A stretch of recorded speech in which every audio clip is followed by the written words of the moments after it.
Monday morning, everyone. Thanks so much for joining us for This Week in Cincinnati. I'm Tanya O'Rourke. Today, we continue our conversations with the people who hope to become the next governor of Ohio. And joining me is Ohio State Senator Joe Schiavoni. He's a Democrat from Boardman. That's just outside Youngstown, Ohio. Thanks so much for coming down for this. We appreciate it. Thanks for having me. Okay, so let's give a little bit of a background on you. A lot of people don't know a lot of this, so this is all from your campaign website, we must admit. You grew up in Youngstown, then you moved to Boardman. You got your undergraduate degree from Ohio University, your law degree from Capitol in Columbus. You practiced law before being appointed to the state Senate in 2008. You've been re-elected, then re-elected. You represent Ohio's District 33, which is that Youngstown area. You are married and have 2 young kids. You got it all figured out. Did I figure it all out? What do you There's need nothing me left here to for? say. Now let's take a look at the major candidates you will run against in the Democratic primary next month. Richard Cordray, former director of the Consumer Financial Protection Bureau, former Congressman Dennis Kucinich, and former Ohio Supreme Court Justice Bill O'Neill.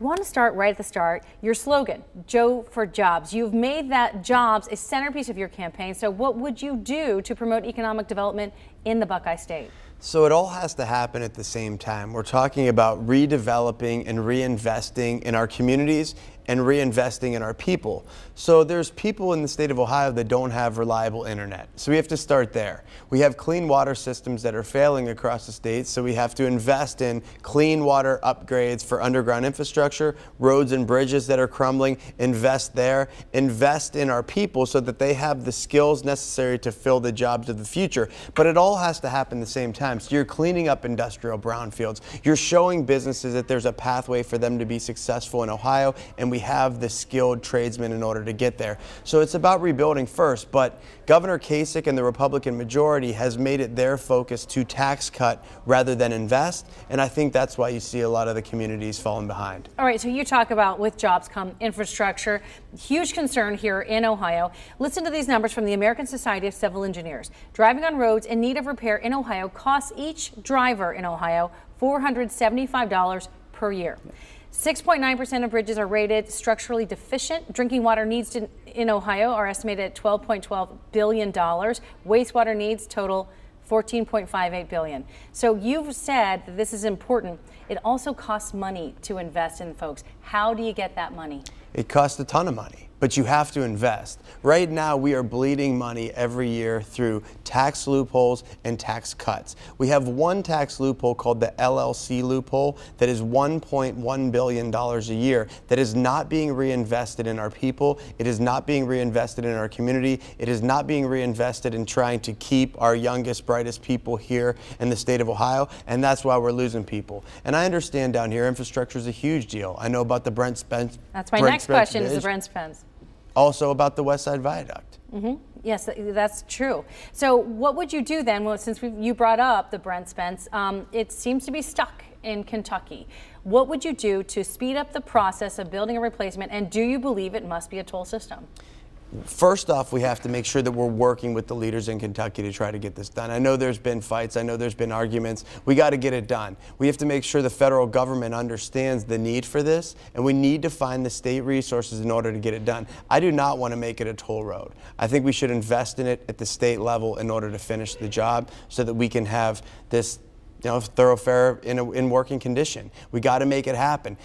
There is money to do this stuff. You just can't continue to give it away in tax cuts. You have to reinvest it in your communities, and we can get it done. Okay, so I want to repeat what you just said. You do not believe it should be toll. It is a fortune to get this done, but you think you can do this without a toll system because Kentucky has been against the toll system. I think we could do it with an increased gas tax rather than a toll. And if you have an increased gas tax and you make that investment through your rainy day fund and through the tax closures of these loopholes, I think we can find the dollars. Gas taxes are something that people accept when they see that there's actually improvements and those dollars are going to where they want them to go.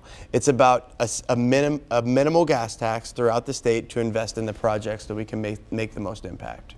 Okay, so let's talk about Ohio's rainy day fund. It stands at about $2.5 billion. Yep. It is bloated at this point. Many local officials have told us that funds have been built by cutting funding to local governments, and they're suffering, and they say they would like some of that money back. What do you plan to do with it? It's sitting in Columbus. We have potholes that fill our roads. We have schools that are begging their residents for additional revenue.